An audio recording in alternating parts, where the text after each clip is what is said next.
Assalamualaikum warahmatullahi wabarakatuh. Waalaikumsalam warahmatullahi wabarakatuh.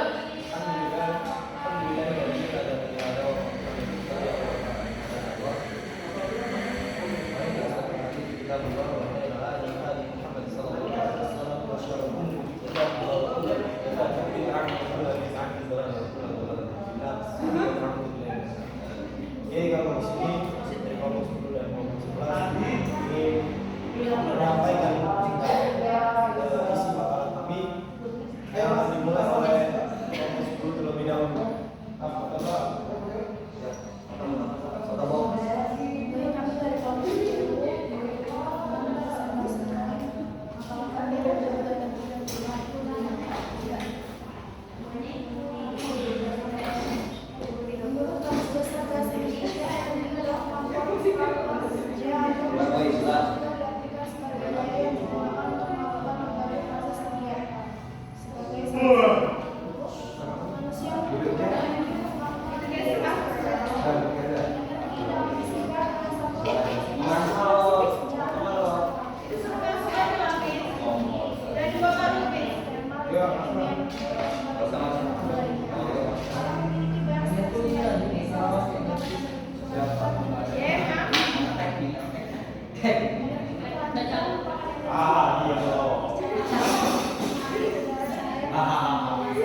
Energi tidak berkelanjutan karena energi yang memiliki jumlah terbatas dan tidak dapat contohnya ada alam, batu bara, dan minyak. Perubahan iklim dapat dikatakan sebagai perubahan kondisi temperatur atau suhu dan pola cuaca dengan jangka waktu yang panjang. Perubahan iklim dapat mengancam kelangsungan kehidupan manusia. Pemanasan global, bertambahnya keadaan suhu atmosfer, laut, dan daratan bumi. Perubahan pemanasan global akan membawa dampak ke seluruh dunia di mana kehidupan manusia terganggu baik dalam kesehatan, pertanian, perikanan, infrastruktur, transportasi, pariwisata, dan sosial. Sedangkan perubahan iklim secara global adalah perubahan iklim dalam wilayah bumi secara keseluruhan bervariasi antara kondisi iklim suatu tempat dengan variabilitas aktivitasnya yang menyangkut secara statistik dengan jangka waktu yang panjang.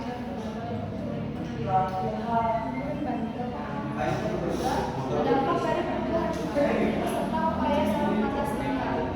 Dampak perubahan iklim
B. Perspektif Islam tentang perubahan iklim. Dalam pandangan Islam, manusia dan lingkungan mempunyai hubungan relasi yang sangat erat.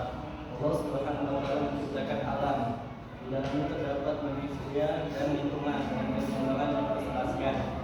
Keseimbangan dan keserasian itu harus dikelola dan dijaga agar tidak mengalami kerusakan. Faktor penting hubungan antara manusia dan lingkungan adalah wujud pengawasan manusia dalam lingkungan. Tujuan manusia dalam melindungi, menjaga, serta merawat agama dengan segala hikmah. Kehidupan akal budi dan akal pikir harus selalu dalam naungan agama dalam setiap bentuk paksanaannya. Inilah ciptaan paling agung yang melindungi manusia. Manusia harus bisa menjaga hubungan dengan Allah, dengan sesama manusia serta dengan alam. Al-Quran sebagai kitab suci umat Islam. Al-Quran mengandung banyak sekali ilmu, termasuk ilmu tentang aspek pengetahuan, bidang sains, teknologi, dan mampu menjelaskan berbagai hal yang berkaitan dengan ilmu pengetahuan. Salah satunya merupakan kajian-kajian ayat Al-Quran yang menjelaskan tentang meteorologi, yang biasa disebut cuaca atau iklim. Seperti angin merupakan salah satu unsur dari cuaca dan iklim. Angin mempunyai peran penting terhadap keberlangsungan cuaca dan iklim. Pada zaman sekarang perubahan produksi cuaca dan iklim terus selalu diamati karena dikhawatirkan akan menimbulkan banyak sekali dampak, salah satunya pemanasan global. Sebagaimana sifat al-fasad memiliki arti keluarnya, sesuatu dari keseimbangan suatu hal, baik itu sedikit maupun banyak, bisa diartikan bermakna besar. Atau al-fasad digunakan sebagai bentuk kerusakan baik jiwa, jasmani maupun rohani. Al-fasad merupakan kembali dari kata as-salat yang memiliki arti manfaat untuk dunia. Kesimpulan, energi dan perubahan iklim memiliki keterkaitan satu sama lain. Beberapa dari perubahan iklim seperti pemanasan global memiliki cara mengatasi atau menguranginya. Salah satu contohnya adalah dengan beralih menggunakan energi yang dapat diperbarui seperti angin, panas, matahari, dan sebagainya. Materi selanjutnya yang akan disampaikan oleh kelompok 11 pada kali selesai.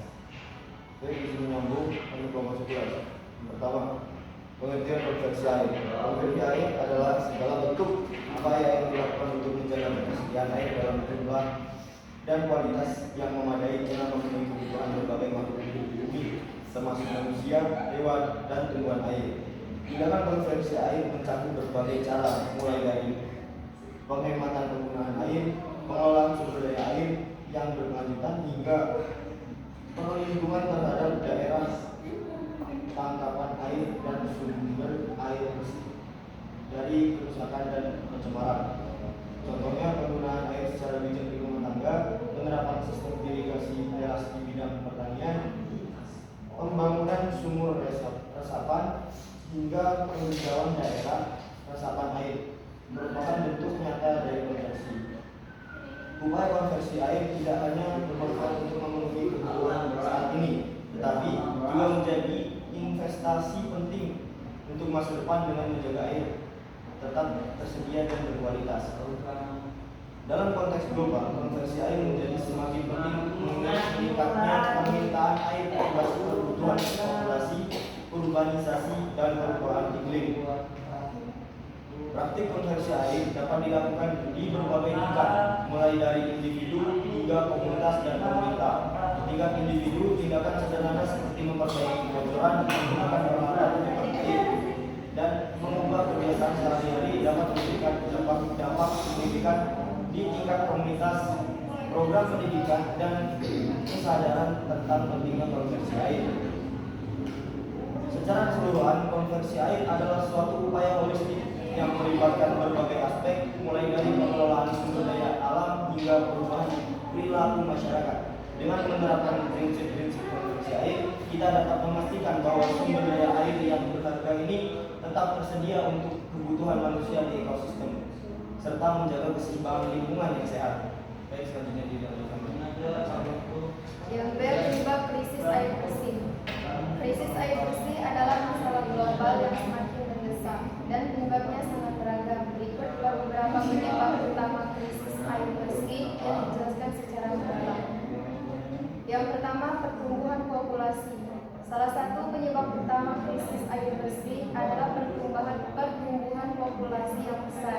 Dengan meningkatnya jumlah penduduk, permintaan akan air bersih juga meningkat. Yang kedua, perubahan iklim.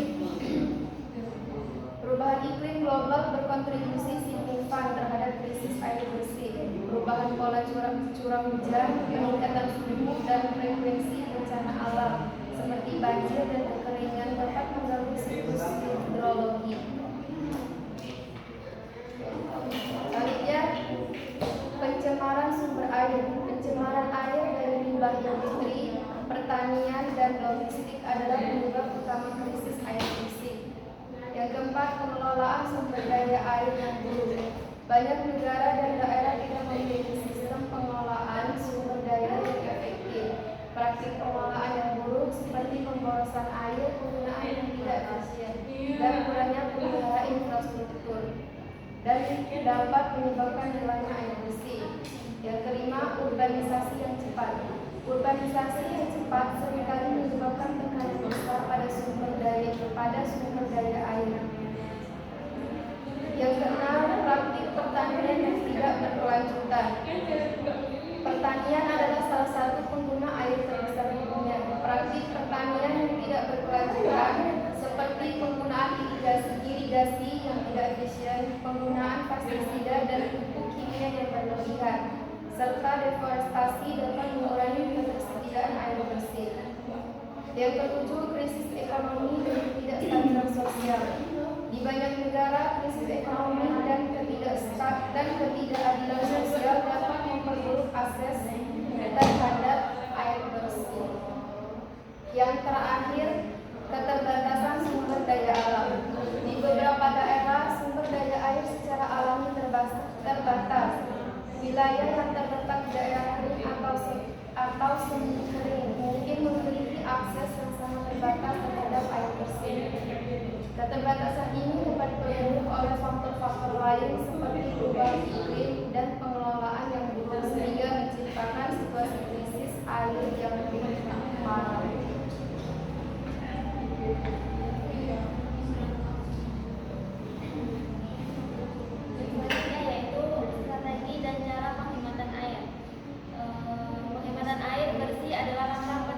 Dapat diambil untuk mengatasi krisis air dan memastikan ketersediaan sumber daya air yang berkelanjutan. Ada beberapa caranya. Yang pertama yaitu menggunakan peralatan hemat air. Salah satu cara yang paling efektif untuk menghemat air di rumah adalah dengan menggunakan peralatan yang dirancang untuk efisiensi air. Misalnya seperti toilet dengan sistem flush ganda. Kemudian ada shower hemat air dan keran dengan air otot dapat mengurangi jumlah air yang digunakan tanpa mengorbankan kenyamanan. Kemudian yang kedua yaitu perbaikan kebocoran. Kebocoran pada pipa, keran, dan tangga dapat menyebabkan pemborosan air yang signifikan. Memeriksa dan memperbaiki kebocoran secara rutin adalah langkah penting dalam menghemat air. Kemudian yang ketiga yaitu mengubah kebiasaan mandi dan mencuci. Mengurangi waktu mandi dan menggunakan air dengan bijak saat mencuci dapat membantu menghemat air. Kemudian yang keempat, mengelola air di taman dan kebun.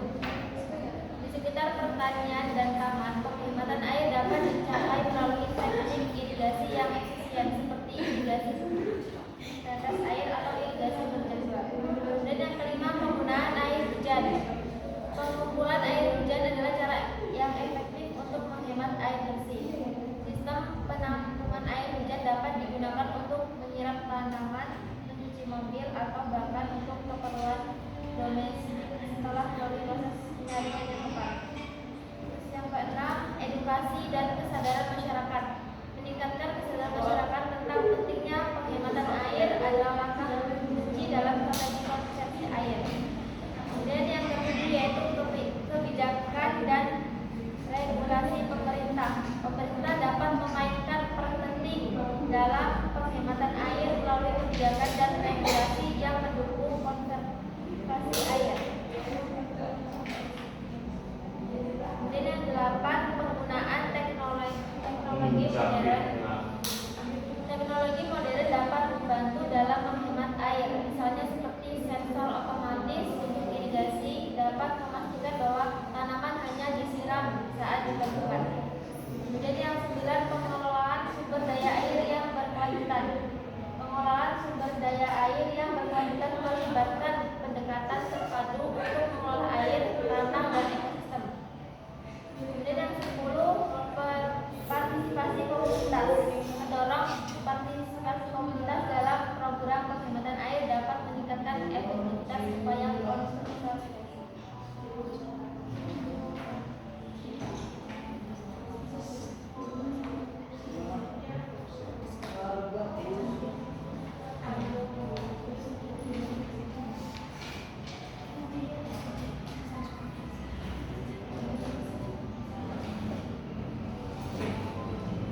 Kemudian kesimpulannya yaitu konservasi air dan upaya penghematan penggunaannya merupakan langkah penting yang harus dilakukan bersama-sama. Air bersih makin hari makin langka karena berbagai masalah seperti pencemaran, pertumbuhan penduduk yang cepat serta dampak dari perubahan iklim. Kemudian konservasi air mencakup banyak hal, mulai dari pengurangan pemborosan air, mencegah pencemaran, hingga memperbaiki sistem distribusi agar tidak bocor. Baik, sesi selanjutnya tanya jawab untuk kelompok 10.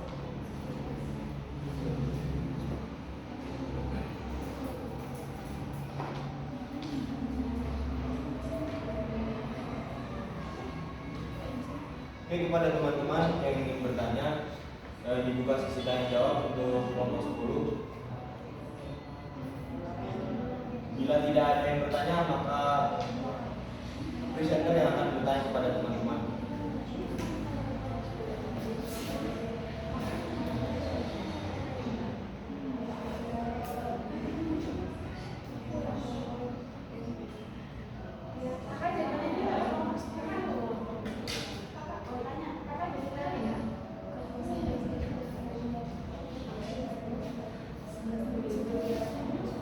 Oke, langsung saja dua kelompok agak mudah. Sebelum bertanya sebutkan nama, lalu ingin bertanya kepada kelompok siapa, agar tidak terjadi kekeliruan atau miskomunikasi. Dibuka sesi tanya jawab untuk kelompok 10 dan 11. Kepada teman-teman yang ingin bertanya dipersilakan.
Yang ingin bertanya, gak usah lama-lama, langsung aja ya. Berapa?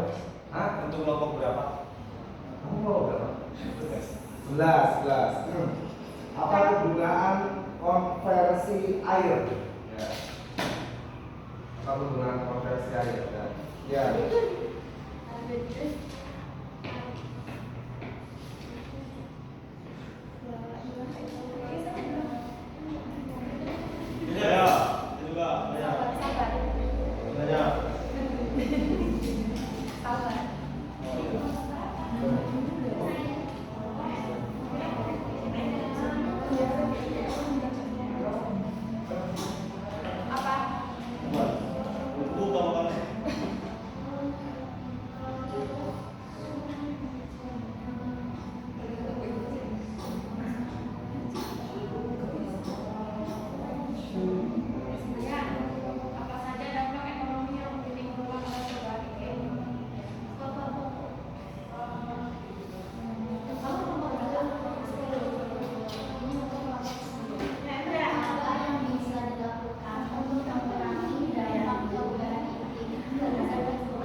Bagaimana cara?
Kegiatan apa saja yang dapat dilakukan mempercepat perubahan iklim?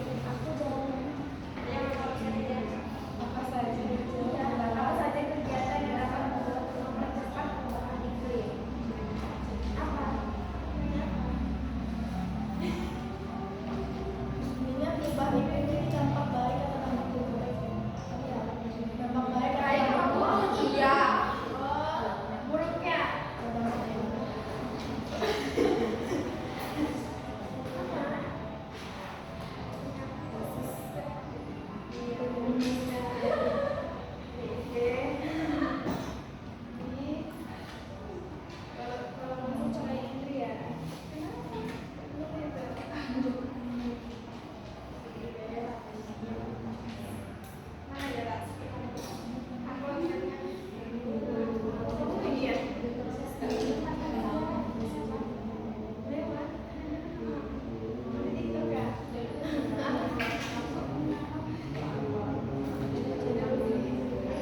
Saya izin menjawab pertanyaan dari Yesenia.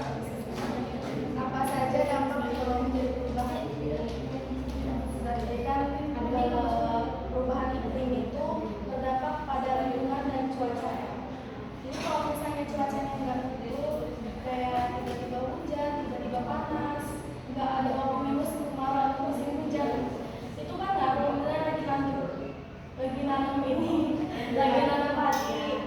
Nah itu kan padi itu kan harus menyesuaikan cuaca ya. Ada kalanya hujan, ada kalanya kemarau. Tapi yang kemarau itu sedikit kering. Jadi itu yang jadi penyebab berdampak ke ekonomi. Jadi kalau kita kan di Indonesia ini apa ya, makanan pokoknya itu kan beras. Jadi kan pasti setiap hari itu ya permintaan beras itu ada aja gitu.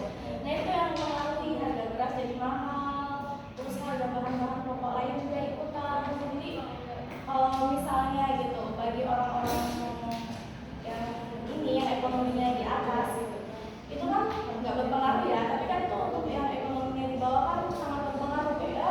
Perbedaan 2003 ini kan berpengaruh banget. 2000 minggu doang gitu kan misalnya. Cukup.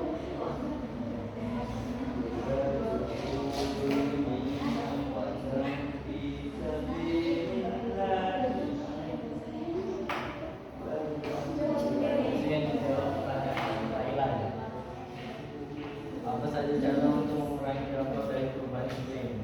Yaitu mengurangi gas rumah pada gas rumah kaca. Gas rumah kaca. Seperti kayak penggunaan listrik dan gas untuk memasak gitu loh.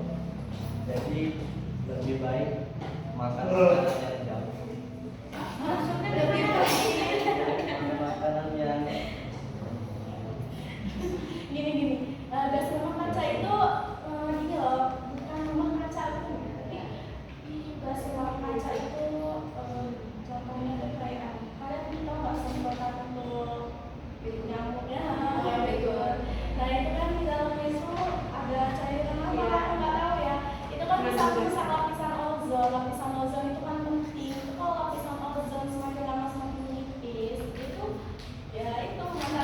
Tapi namanya jas rumah kaca.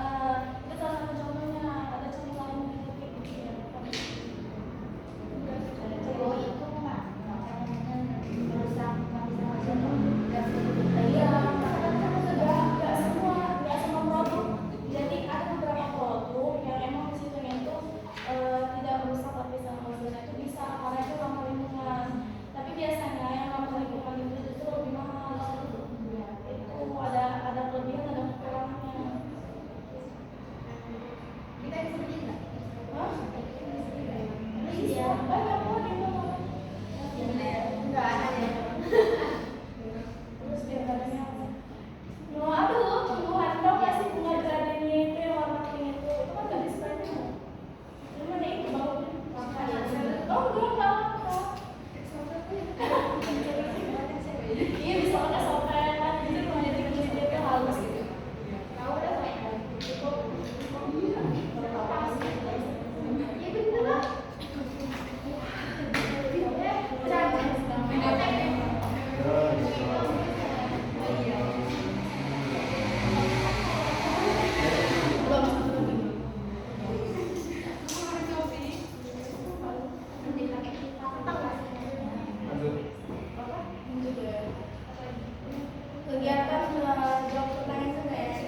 pencemaran, menjaga kualitas air, dan melindungi habitat alami yang berguna untuk keberadaan air.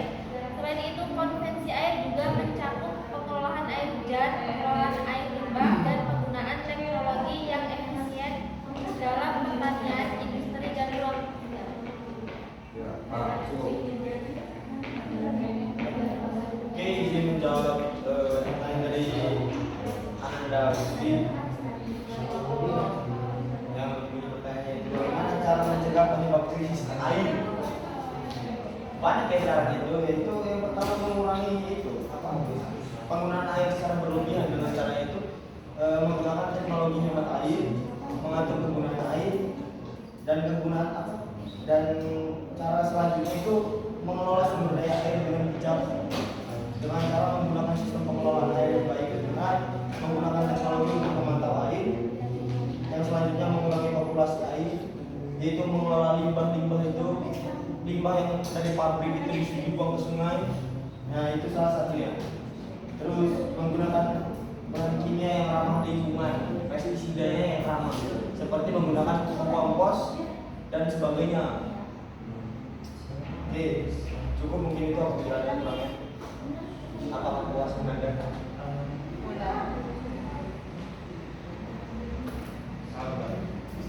Limbah-limbah itu kan merusak apa ya?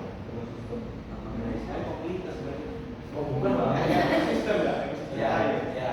Nah, itu yang membuat terjadinya air itu sia-sia. Membuat habisnya air itu Iya, membuat sia air itu. Jadi bagaimana cara kita supaya tidak membuat air tersebut sia-sia. Yang pertama, pengelolaan limbah yang baik dan benar itu. Caranya apa? Limbah itu kan bisa ditimbun juga kan. Limbah walaupun terurainya juga lama, namun dia akan terurai secara perlahan. Jadi tidak dibuang ke sungai. Tapi ya, di negeri Wakanda ini, khususnya Indonesia, negeri Wakanda, rata-rata yang saya lihat dari pabrik-pabrik itu limbahnya rata-rata ke sungai. Nah, kalau dari itu di negeri Konoha ini kita tidak hanya bisa berargumentasi di bawah ke pemerintahan, tapi kita harus berargumentasi ke atas pemerintahan agar didengarkan. Caranya buat suatu video viral seperti yang baru-baru ini terdengarkan. Dulu Sansa. Bukan. Khususnya sudah lama ya. Aura cinta itu, tahu kan?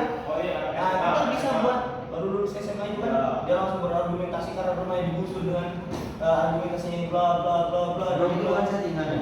Enggak, itu asli. Asli ya, terima kasih. Nah, kita bisa juga kayak gitu dengan cara kita buat video, kita upload di medsos dan kemungkinan besar akan dilirik oleh pemerintah. Jadi viral dulu baru ditangani. Itulah negeri Konoha. Siapa kemarin yang mulai siapa? Aura cinta itu. Orang cinta ya. Dia udah bagus dia berbeliau, tapi tanggapan pemerintah kepada dia itu nggak ada tanggapan. Nah, gini, argumentasinya itu berdasar nggak? Hah? Berdasar nggak argumentasi? Berdasar. Apa berdasar? Dia minta wisuda itu dikeluarkan kembali, diperbolehkan. Dia suka membuat acara setelah Lagi sih, dengan cara itu rumahnya tetap digusur apa enggak? ya karena kondisi itu dia sudah digusur. Nah, di konversi itu Berarti bupati itu mendonasikan uang sejumlah yang akan ada. Ya, nama gua. Ya.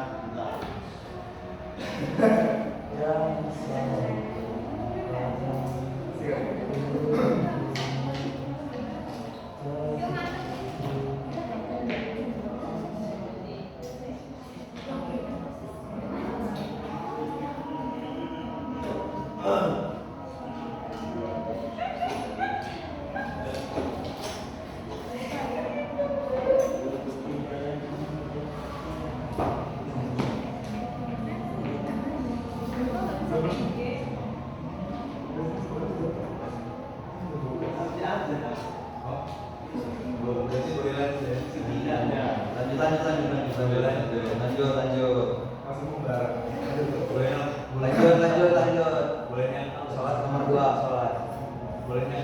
nggak ada yang pertama. Benar juga.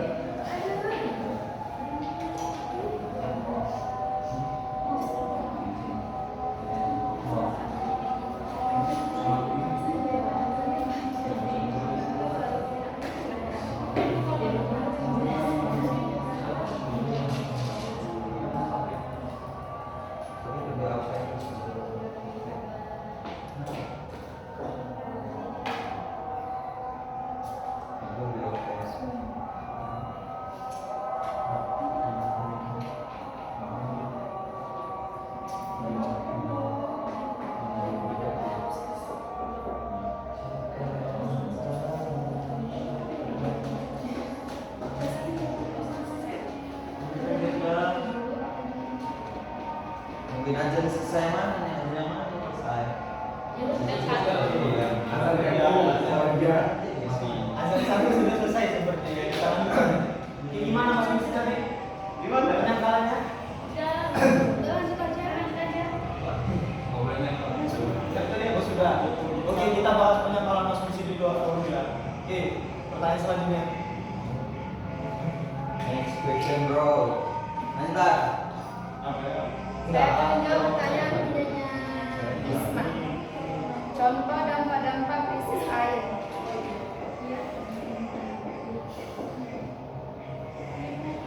Yang pertama meningkatnya resiko penyakit.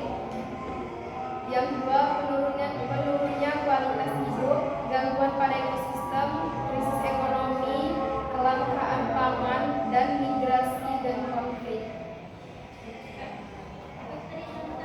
Apa? Meningkatnya resiko penyakit. Energi karena kurang banyak minum. Kalau orang-orang bituara itu biasanya sakit. Oke, Udah.